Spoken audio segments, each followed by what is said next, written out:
Hello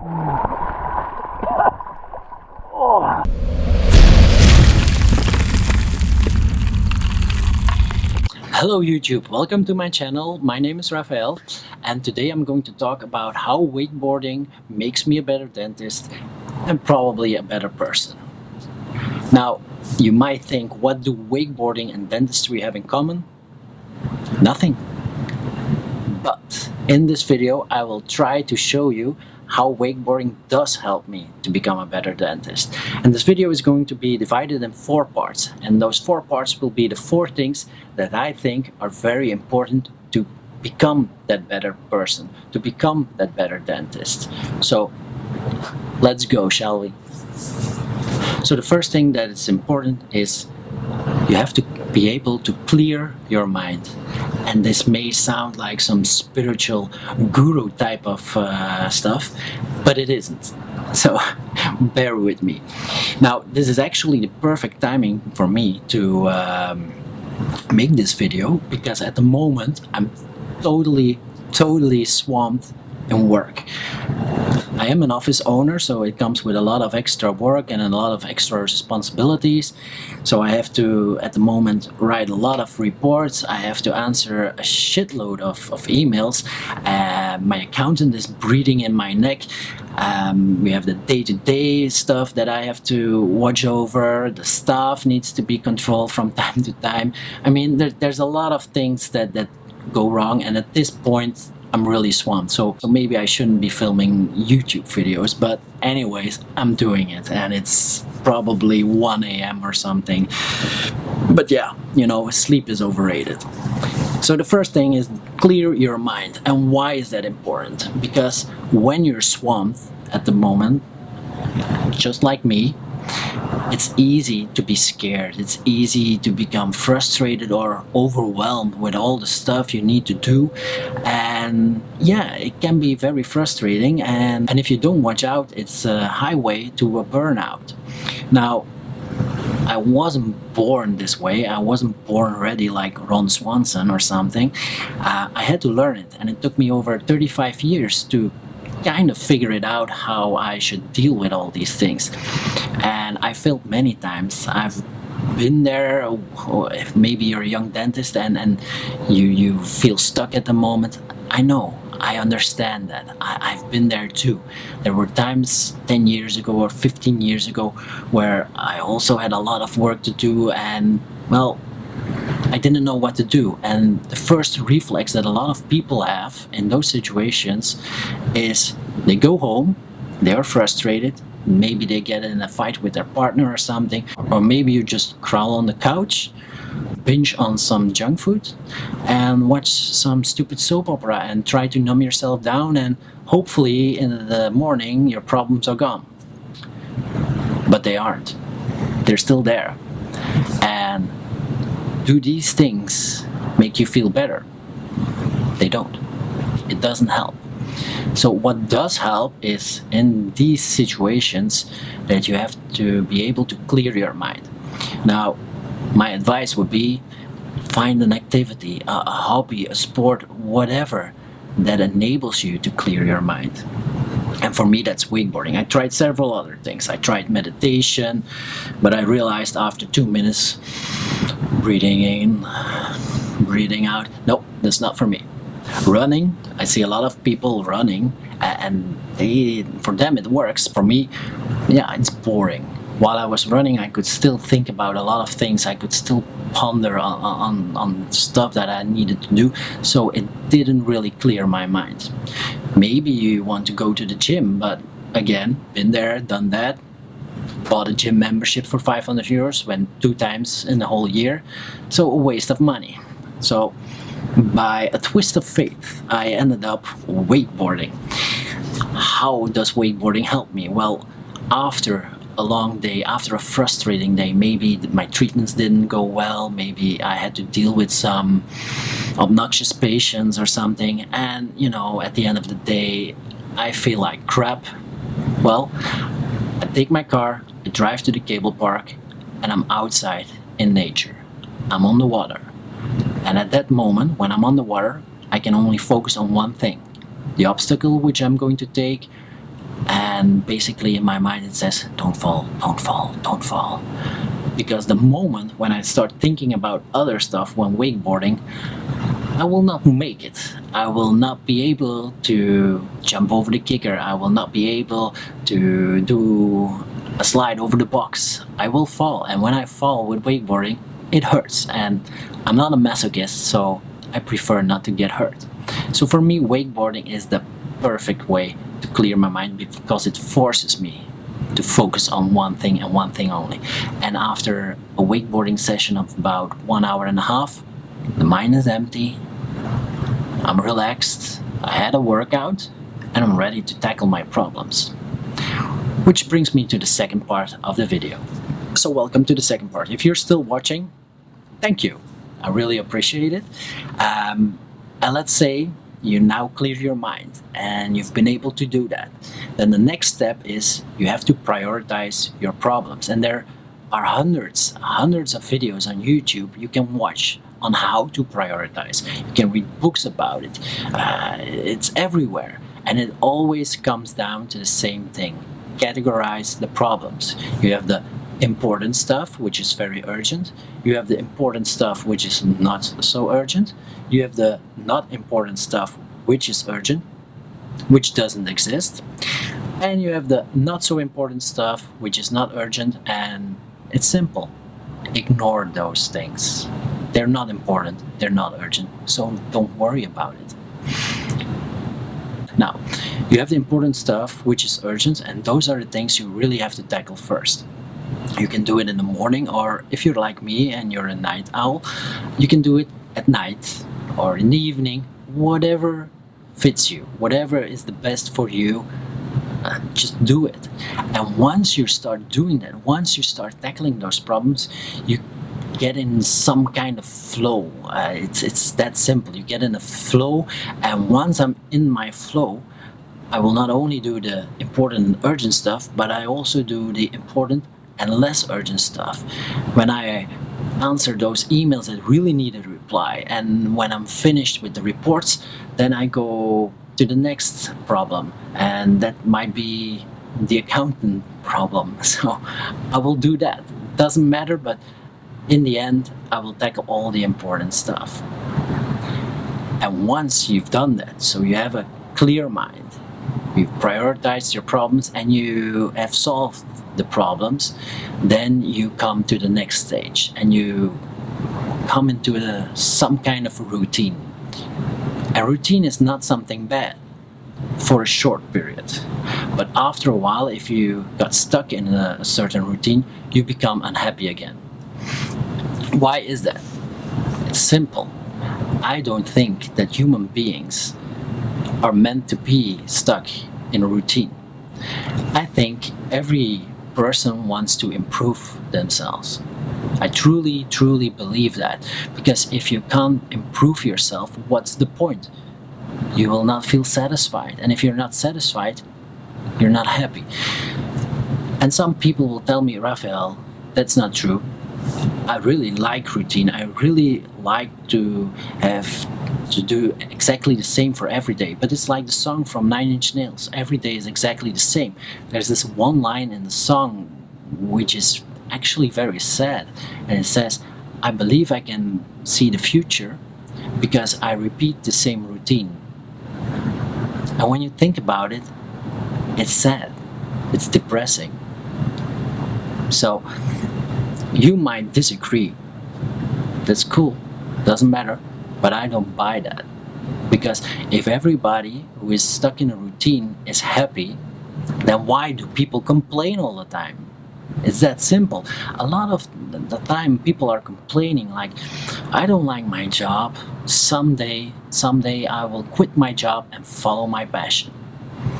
I don't like the city where I live in. Someday I will move to another city, or maybe even another country. Someday I will do this. Someday I will do that. Let me tell you this. Someday is loser language for never. Because if you look at the majority of the people who tell me someday I will do this, someday I will do that, a few years down the line, they're still in the exact same position. They're still at the job they hate. They're still in the city they don't want to live in. They're stuck in the routine. Which brings me to the third part. And the third part is getting out of your comfort zone. So I can start talking about wakeboarding again. Because getting out of your comfort zone is really what wakeboarding is all about. But first, let's recapitulate. So, you've got a clear mind, you prioritized your problems, you solved them, you're in a kind of routine. And when you're stuck in the routine, you want to change. And the problem with people is they want to improve themselves. They want to be better. They want to have what others have. But they don't want to change, and it's a kind of paradox. And it really blows my mind how few people really are willing to get out of their comfort zone and change and follow their passion. And in dentistry there are tons and tons of ways to get out of your comfort zone and to become a better dentist. For example, material-wise, you can think about buying a microscope, and I often hear colleagues telling me, yeah, I know a microscope would really improve my root canal treatments and my restorative work, but it's so expensive. Oh, I can't afford it. Well, you can just buy it, and if you really can't afford it, finance it. Because when you're going to buy something that will improve the quality of your work or that will enable you to provide your patient with more options, it will automatically lead to more revenue. So it's an investment. It's not a cost, it's an investment. And it's the same for example, for an intraoral scanner and also for a course.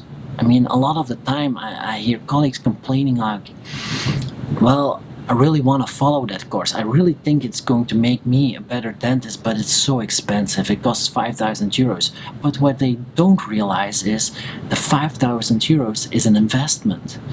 So by following the course, maybe the year after, with the things they learned and the new treatment options they have, they could get like 50,000 more in revenue. So 5,000 was not much. And it's easy. In the beginning of your career, you always find ways to improve yourselves because that's logical.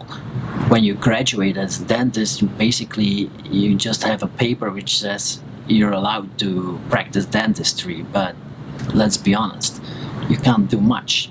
And you always get excited like, oh, a molar treatment, I feel warm, I feel exciting, it pushes me out of my comfort zone. And when you start doing more and more molar treatments, it becomes routine. So the next step is molar retreatments. Oh, excited, warm, getting out of my comfort zone. And after a while, it's routine again. So what next? Apical surgery. So you see, in the beginning it's very easy to get to a stage where you always have the excitement, where you always have to get out of your comfort zone, but at a certain point it stops. But it doesn't have to stop. There's always another course, there's always a new treatment, there's always a new device or material you can use. And so it's very important to always get out of your comfort zone. And wakeboarding is a way to get used to getting out of your comfort zone. And for two reasons, the people and the wakeboarding itself. Most importantly are the people. So what do I mean with that? Well, people, in my experience, who wakeboard are very chill, relaxed, and they're incredibly supportive. So I made some new friends during wakeboarding. And last week, for example, one of my friends told me, like, Raphael, you're always doing the same obstacles. I was stuck in a routine. And she was like, come on, man, it's time to try another obstacle. And I told her, okay, I'm gonna do it. Next time we meet, I'm gonna take the obstacle. So next time we met, she was like, okay, you told me you're going to do it, so let's do it. So I had no choice. So she pushed me to try the next obstacle, and the first time I failed. I fell. Doesn't matter. Second time I failed again. The third time I landed it, and the feeling was awesome. And the best thing was when I turned the corner, the other guys, they were cheering. So those guys are way better than me. For them, it's routine. For me, it's not, but for them, it's routine.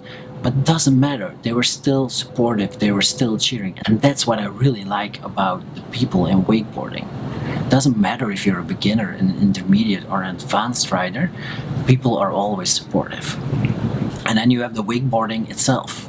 So the wakeboarding itself pushes you to get out of your comfort zone. So you want to take the next obstacle. So you want to go higher. You want to do a new trick. Once you're able to get all the tricks on a certain obstacle, you can do transfers. And there's always a way to improve yourself. And there's always a way to get out of your comfort zone.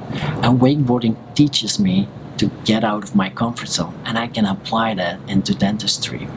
And it's also something that you can apply in your daily life.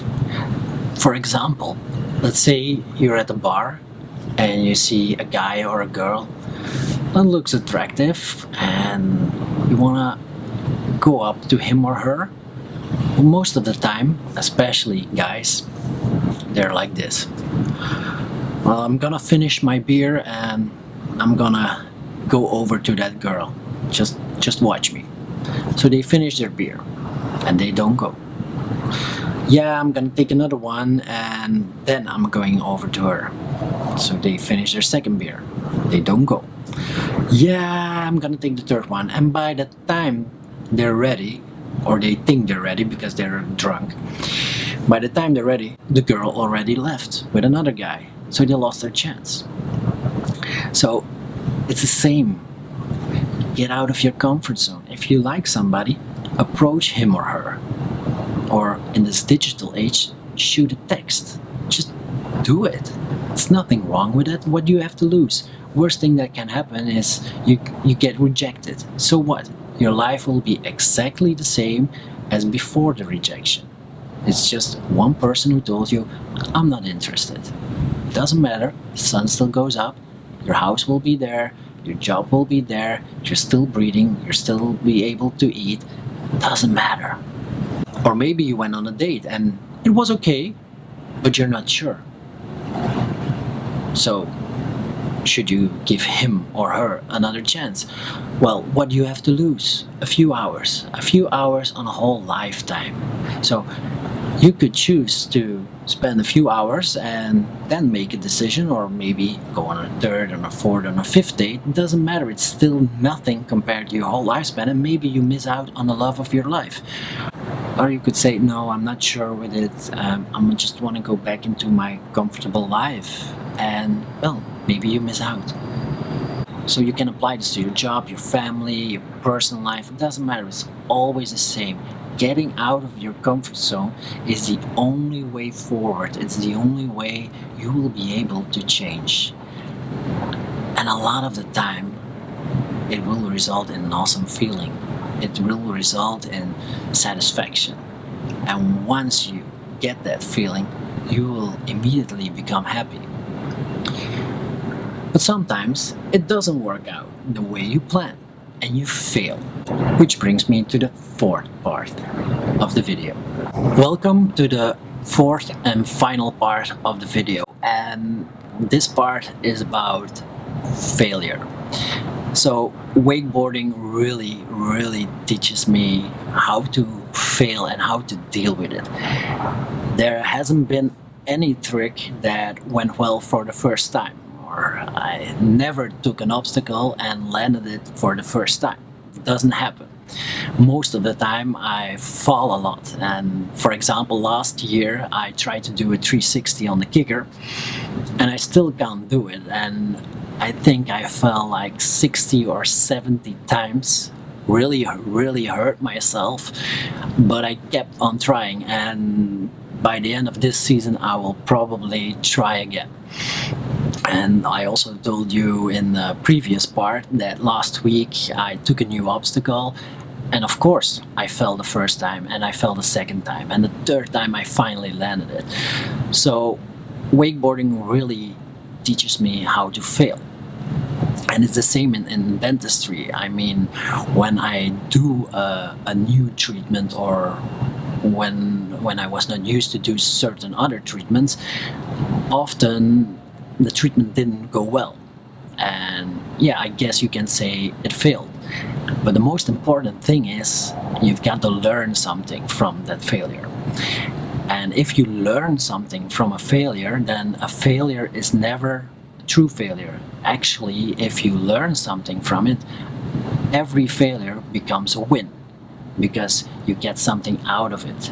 You learn from it. And the next time you are in a similar situation that you failed before, you're not gonna fail again. You will become better, and you fail less, or maybe you even win dramatically. So the most important thing I want to tell you is that it's okay to fail as long as you learn from it. So to summarize this video, I hope you got something out of it. There are 4 important things which wakeboarding teaches me, and which I apply to dentistry, and I also apply this in my daily life. And that's when you're stuck in a situation, or when you're scared or frustrated, or you feel overwhelmed, that you have to clear your mind. Then prioritize your problems. Be willing to get out of your comfort zone and accept failure, and never give up, and learn from those mistakes. And for those of you who wonder if I actually landed the obstacle from the beginning of the video, well, here is my best attempt.